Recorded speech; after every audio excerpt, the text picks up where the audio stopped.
Hello guys and welcome back to All About YT channel and I am your quant faculty Vivek Ranjan Singh welcoming you all. आप सबका बहुत तहे दिल से स्वागत करता हूं इस वीडियो में।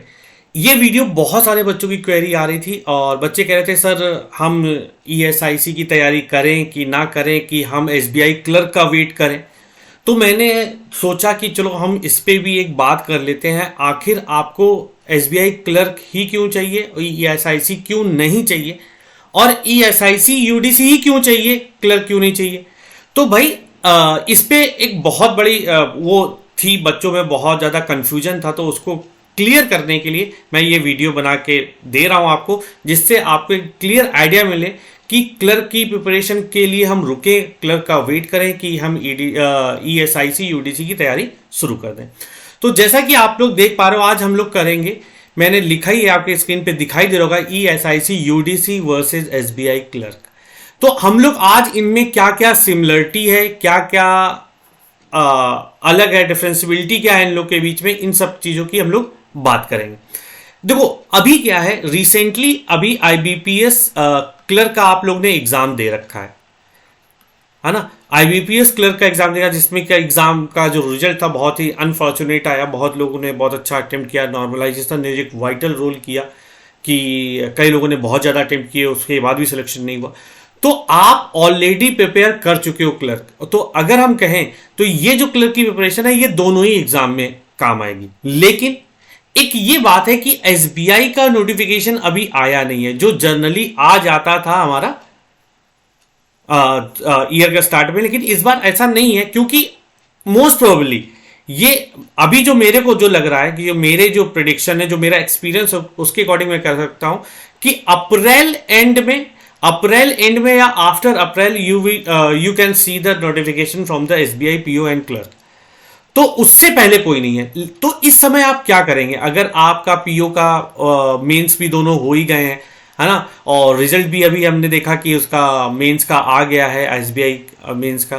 तो जिन्होंने नहीं दे रखा है वो वॉल्यूम बहुत ज़्यादा है, वो इस समय क्या करें। तो अपने आप को आइडल नहीं छोड़ना है ना। आपकी ये प्रिपरेशन इस एग्जाम में बहुत काम में आएगी, क्योंकि अगर मैं देखूं तो 2012 में एग्जाम हुआ, 2014 में एग्जाम हुआ, 2016 में एग्जाम हुआ, ये जो सारे एग्जाम हुए ये एकदम SSC पैटर्न के थे। बट 2019 में हमें मिला था, तो ये एग्जाम मिल गया था जब ऑनलाइन हुआ। ये ऑफलाइन एग्जाम होते थे, ये ऑनलाइन एग्जाम हुआ, तो ये IBPS को मिला। जब IBPS को मिला तो इन्होंने, जैसे कि आप जानते हो UDC का फुल फॉर्म होता है अपर डिविजनल क्लर्क, तो क्लर्क के बेसिस पे इसका एग्जाम लिया। तो आपने जो तैयारी कर रखी है वो यहाँ बहुत काम आने वाली है। अभी अवेटेड है SBI क्लर्क। UDC आपके सामने है और इसकी एक उल्टी खबर भी आ रही है कि ये मार्च एंड में या अप्रैल में इसके एग्जाम भी हो सकते हैं। तो ये आपके पास एक वैकेंसी है और बहुत अच्छी खासी वैकेंसी है। अप्रॉक्स 6000 वैकेंसी है अक्रॉस द इंडिया, है ना। पूरे देश में 6000 वैकेंसी है। अब ये किस तरह डिफर है करता है, क्या आपको इस पर फायदा मिल सकता है, क्या इसके नुकसान हो सकते हैं, ये सारी चीजें हम लोग बात करते हैं। चलते हैं अगली स्लाइड पे। तो जैसा कि आप लोग देख पा रहे हो, सबसे पहले मैं जॉब प्रोफाइल की बात कर लेता हूं। एक तरफ बात करते हैं SBI क्लर्क जॉब प्रोफाइल, जिसके बारे में सबको पता है ना, क्योंकि जो लोग तैयारी कर रहे हैं उनका SBI में जाना एक ड्रीम जॉब होता है। लेकिन मैं फिर भी एक्सप्लेन कर देता हूं कि इसमें जैसे डॉक्यूमेंट कोई है उसका verification, managing single window counter, मतलब सिंगल विंडो काउंटर में कभी कैशियर पे दे दिया जाता है, कभी डिपॉजिट में दे दिया जाता है, ठीक है। तो टोटल तो कैशियर ही कहलाता है वो। Attending the government teaser work, है ना, टीजरी वर्क, जो भी काम मिल रहा है गवर्नमेंट का टीजरी का वो भी मिल सकता है। अपडेट पासबुक काम करना होता है ना। कैश इश्यू, है ना, clearing and transferring the cheques, ये काम करना होता है। वेरिफिकेशन करना होता है, जो पर्टिकुलर कोई चेक दे रहा है या फिर कोई पैसा निकालने आया उसका चेक को क्या बोलते हैं, उसके सिग्नेचर को मैच कराना, ये काम होता है SBI क्लर्क का। लेकिन इसके अदर एंड अगर हम ESIC UDC की बात करें तो यहाँ पे तो पोस्टिंग अलग अलग होती है। जैसे कि अगर आप रीजनल ऑफिस में या हेडक्वार्टर में या सब रीजन में पोस्टेड किए जाते हैं, तो आपका काम जो होगा, आपको बकायदा एक डेस्क मिल जाएगी या फिर आपको एक केबिन मिल जाएगा, एक डेस्क मिल जाएगा। ये पूरी की पूरी डेस्क जॉब है ना। आराम से बैठ के काम करना है। जिसको ऑफिशियल जॉब यानी कि एक डेस्क जॉब पसंद है, उनके लिए बहुत अच्छी जॉब है। तो देखिए इसमें क्या होता है, अकाउंट रिलेटेड वर्क होता है, ड्राफ्टिंग लेटर्स होता है, मैनेजिंग द फाइल्स होता है, ऑनलाइन प्रोसेसिंग डेटा, इसीलिए यहाँ पे कंप्यूटर टेस्ट भी मांगा जाता है। तो यहाँ पे हाँ, और सारा के सारा काम अपना कंप्यूटर लैपटॉप कंप्यूटर पे ही होता है, ठीक है। अगर हम बात करते हैं, अगर आपको ब्रांच ऑफिस में दे दिया गया है ना, जो कि नॉन कैशियर दिया गया, तो आपको क्या करना होगा, वहां पे लेटर ड्राफ्ट करने होंगे, रजिस्टर मेंटेन करना होगा, जो ऑफलाइन वर्क होते हैं उसके, है ना, मंथली क्वार्टरली रिपोर्ट प्रेजेंट करनी होती है, प्रिपेयरिंग ऑनलाइन पेमेंट डॉक्यूमेंट बनाना होता है, अपलोडिंग वेरियस सर्टिफिकेट जो भी आता है, यानी कि पूरा के पूरा आप कंप्यूटर पे काम है आपका, और डेस्क जॉब है, आराम से एक जगह बैठ के काम कर सकते हैं।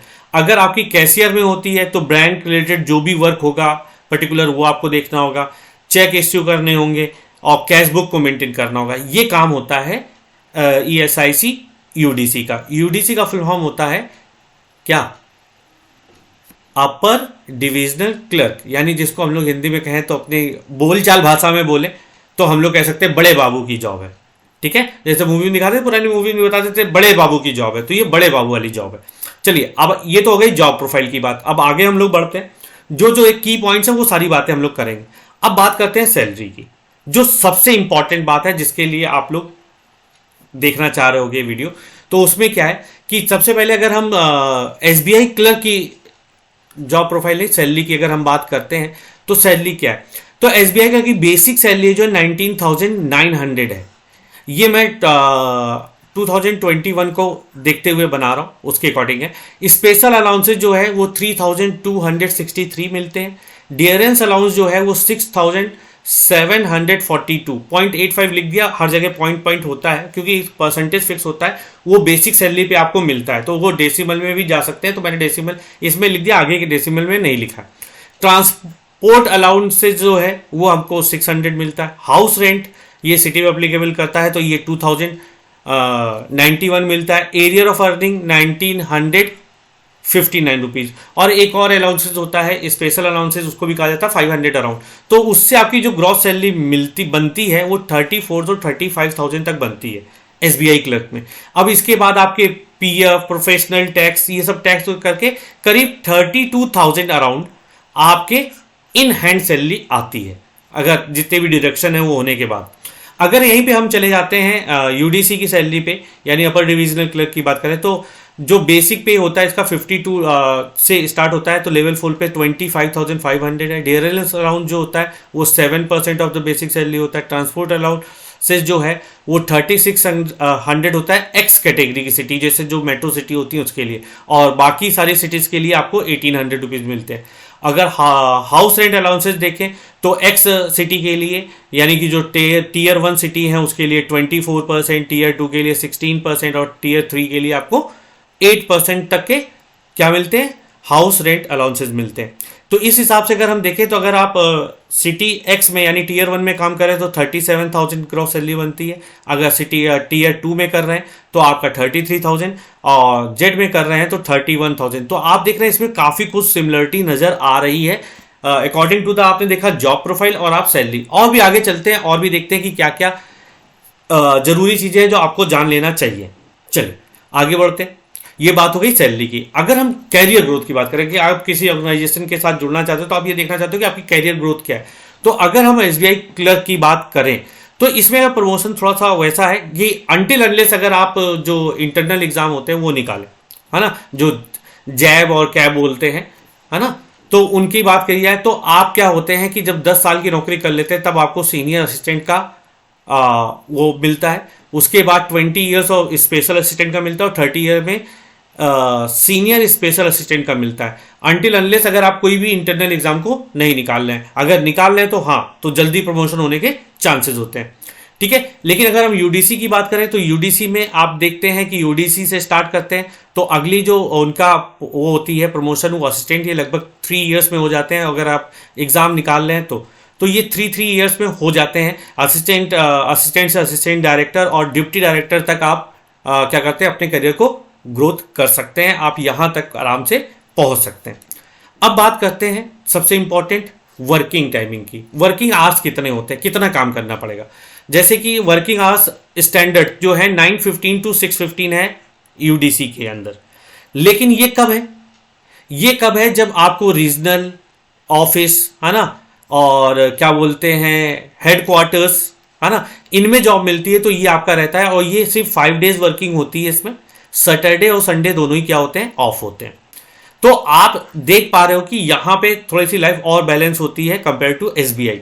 अगर आपको आरओ या फिर रीजनल ऑफिस या हेडक्वार्टर मिल जाता है जिसमें कि 30 मिनट्स का आपका क्या होता है, लंच टाइमिंग होता है। लेकिन अगर आपको मान लीजिए वो जो पोस्टिंग मिली वो हॉस्पिटल में मिल गई, डिस्पेंसरी कम ब्रांच ऑफिस में मिल गई, तो इसकी जो टाइमिंग हो जाती है ये चेंज हो जाती है, 9 AM टू 7 PM होती है, 7 आवर्स। और इसमें क्या होता है कि सैटरडे छुट्टी, संडे तो ऑफ होता है लेकिन सैटरडे में जो है वो हाफ डे वर्किंग होती है अगर आप हॉस्पिटल में आपकी पोस्टिंग होती है तो।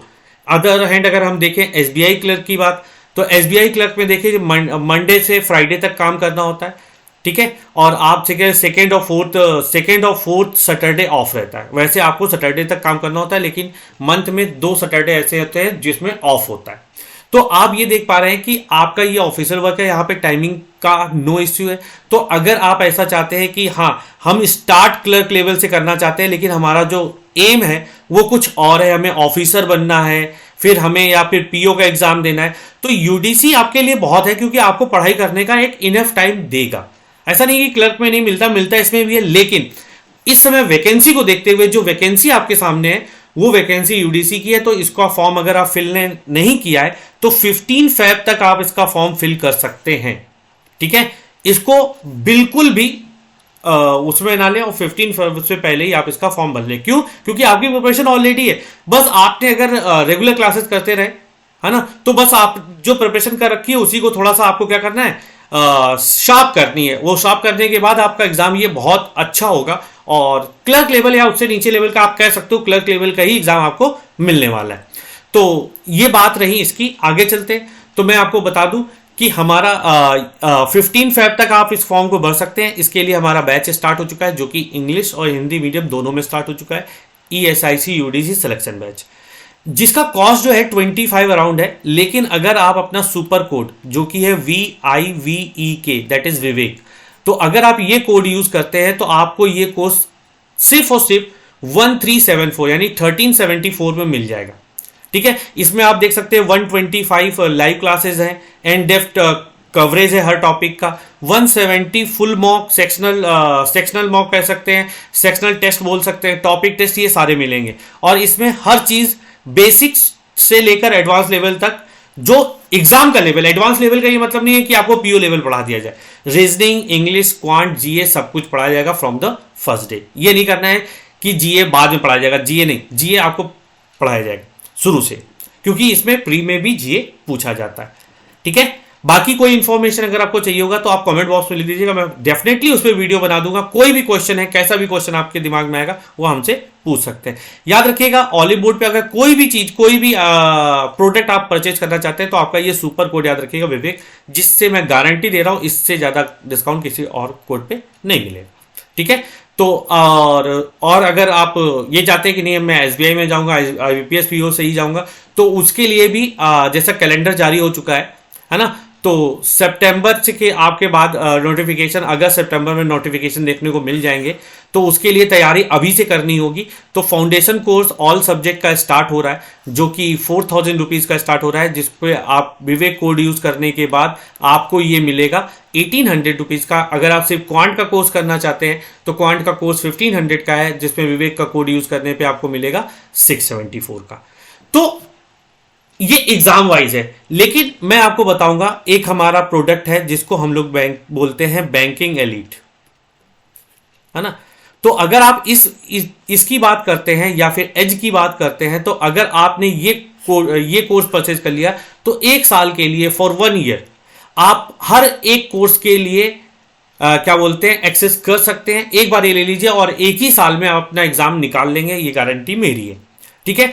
हाँ, अनटिल अनलेस इस तरह गारंटी नहीं ले रहा हूं, इस तरह मैं ले रहा हूं कि अगर मैं जो पढ़ा रहा हूं, जितनी बातें आपसे कह रहा हूं कि आपको इतने क्वेश्चन की प्रैक्टिस करनी है, जितने क्वेश्चन मैं आपको पीडीएफ के थ्रू प्रोवाइड कर रहा हूं, अगर उस पर आपने काम किया तो हाँ, ये साल आपकी जिंदगी का ऐसा साल हो सकता है जिसे आप जिंदगी भर नहीं भूल सकते, क्योंकि इस साल आपकी नौकरी आपके पास होगी, ठीक है।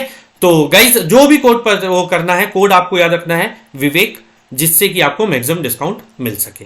तो गाइज इतनी इंफॉर्मेशन थी इस वीडियो में, और अगर ये वीडियो अच्छी लगी है तो प्लीज लाइक और शेयर करना ना भूलें कि ये इंफॉर्मेशन किसी के पास ऐसा ना बच्चा हो जो इस इंफॉर्मेशन से वंचित हो। और आप अगर कोई नोटिफिकेशन या कोई अपडेट चाहते हैं तो ये मेरा ग्रुप है क्वांट गुरु ज्ञान, है ना। तो इस पे आप क्या कर सकते हैं, इसको टेलीग्राम में सर्च करके इसको ज्वाइन कर सकते हैं। इस पे आपको सारी नोटिफिकेशन मेरी क्लासेस की, हर चीज़ की इंफॉर्मेशन आपको यहाँ मिल जाएगी। तो थैंक्स फॉर वॉचिंग। अगर आपको कोई डाउट है या कोई भी किसी भी प्रकार का अगर समस्या होती है, कोई भी डाउट होता है तो कमेंट बॉक्स में लिखिए, और किसी प्रकार की भी आप उस पर वीडियो चाहते हैं तो प्लीज़ मुझे बताइएगा। डेफिनेटली मैं उसकी वीडियो बना के आप तक पहुंचाऊंगा। We are always ready to help you guys. जो भी प्रॉब्लम हो कमेंट बॉक्स में लिखिएगा। Thank you so much.